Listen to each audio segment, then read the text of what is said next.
Brute force attack. So, what do we talk about here?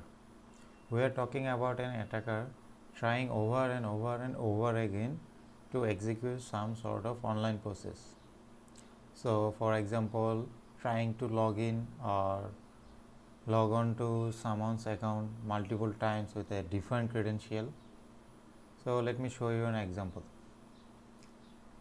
Let me say that we have our attacker here on the left and we have the target website on the right.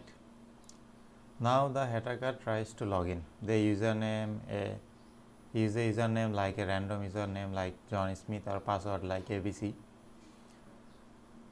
and that's one of the most common password used on the web today, like 129 password as username as your name.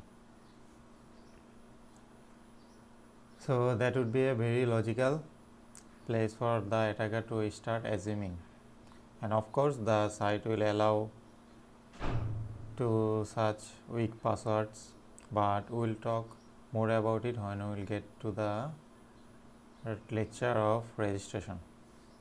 Now when the attacker tries to log on to this credential, it fails. So he goes back again and he tries with a different set of credential and password. So this time it's a common keyword pattern, and again a very popular password choice, and it's a bad one, it's a very popular. Now this one also fails, so the attacker goes back and tries yet another password, and this one is finally successful. So the attacker has made it through, and this is precisely what brute force attack is.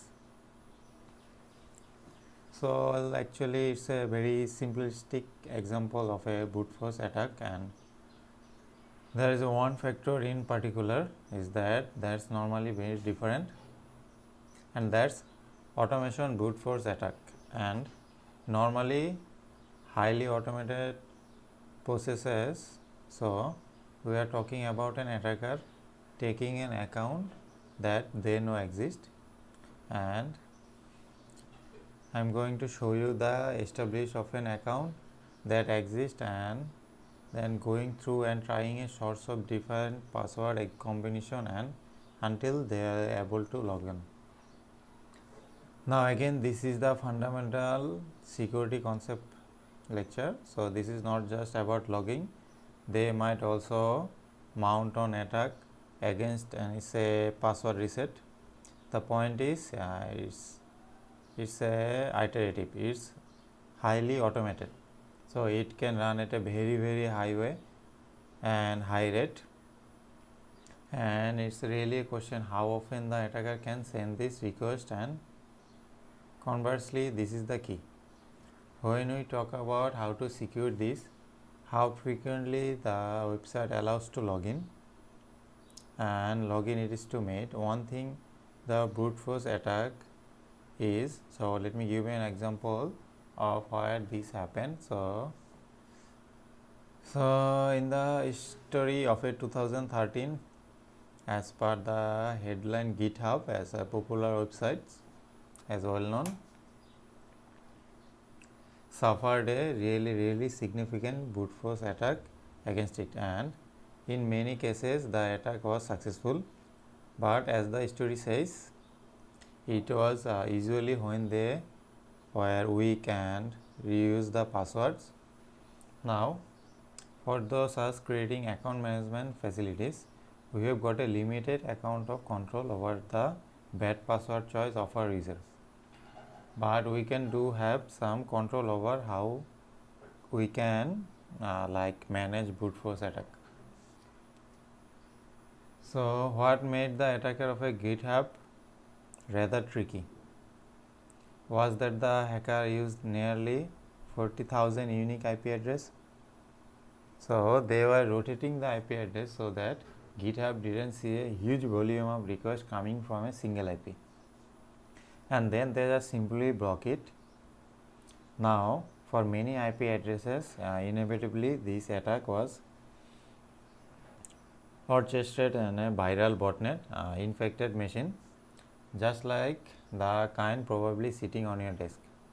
hopefully not your machine, but certainly there are many ways machine out there that are compromised by malware and now under the control of a botnet. So these attacks tens of thousands of unique IP addresses hammering away at thousands and thousands of GitHub accounts allegedly, and at just the right rate they weren't tipping off.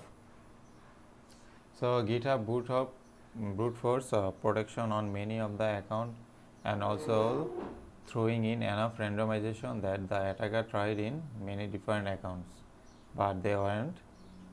So just they're necessary hitting the one with 40,000 different locations. So we'll talk about some of the ways to defend against this sort of attack, but certainly this is in particular would have been very tricky one to defend against. So that's the brute force. So let's now move on to the event login. So I want to talk about the event login because this is really important for reconstruction. What happened when things go wrong, and indeed it's also important for you to take any action based on the series of activities.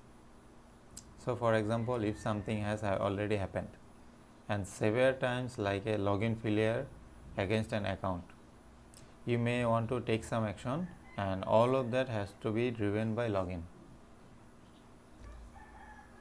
Now there is a bunch of things that you really want to be logging every time a certain action happen, and I will talk about these as we go through this on this lecture, and I will show you some of the examples of popular websites where logging is done really well. Now one of the things that we want to log in is who.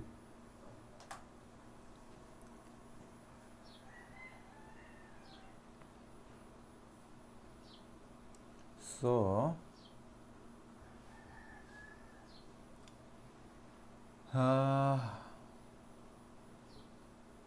for example, if something has already happened and who perform the actions in there,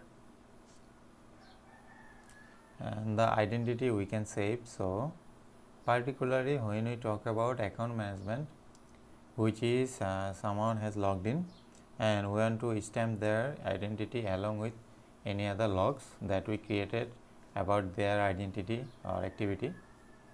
So that makes things really easy.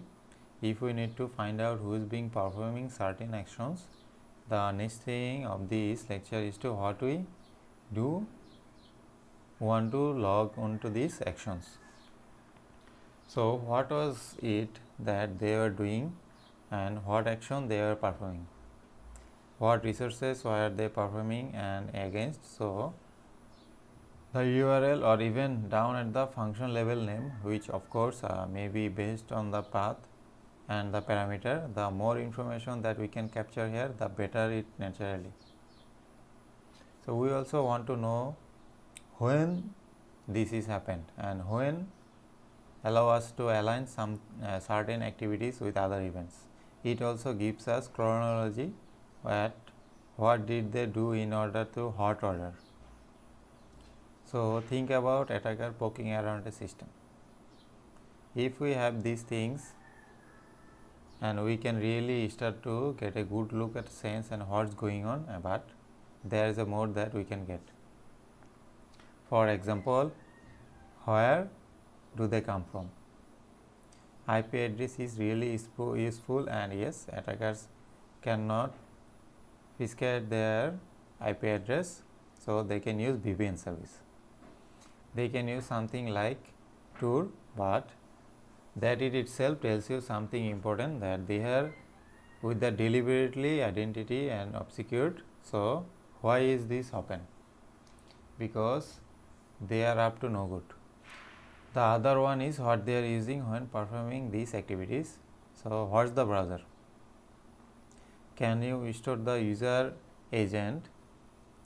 And they are using now, of course, they can obfuscate this and you can send any user agent that you like with that request. But again, that tells you something, that if you are not saying a typical browser user agent, then there may be no good, but it will also tell you things like, hey, this is just a crawler from a search engine. Alright, so they made some odd requested, and if it's the Google bot, then it's probably wasn't up to no good. And finally, we are where. So what path did the person take to get this to the site? And you can get that from the referrer of the request and the request header. This tells you that the interesting things on when you have attacks like CSRF that I spoke about previously. So did an attacker website cause a victim to make a request? And guess what? The victim browser is going to tell you exactly what the attacker is and what website was, or at least it will tell you where they have just come, and it will help you to start to piece together the full function. So what's going on? All of this information can be invaluable, or is invaluable at a time when you are really desperate to find that information. It's also valuable at a time, and of course we are going to be talking about there has been some sort of incident where you cannot simply reconstruct the information and the logs, but if you don't already have them, you have to have productive. So lots of framework have very easy logging implementation that will let you save all the information easily with just a line or just a code of some basic configuration. Dump it into the another database, and if you have got a certain amount of space, maybe you just keep the last month of data so that you can check or utilize it when you need. So finally, to capture and store as much as you can and become sooner or later, this is going to be really label information.